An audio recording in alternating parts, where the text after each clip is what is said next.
பழனிமலை முருகன் 6 வாழைப்பழங்கள் சாப்பிட்ட கதை உங்கள் யாருக்காவது தெரியுமா?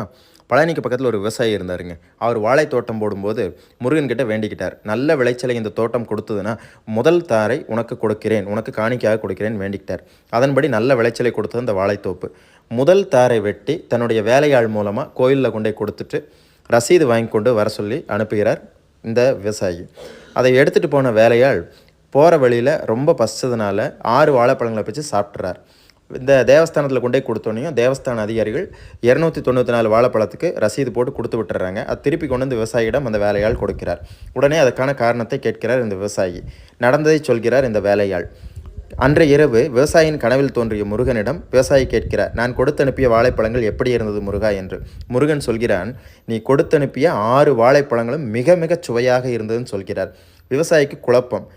முருகன் சொல்கிறான், அந்த வேலையாள் உண்ட 6 வாழைப்பழங்கள் தான் எனக்கு நேரடியாக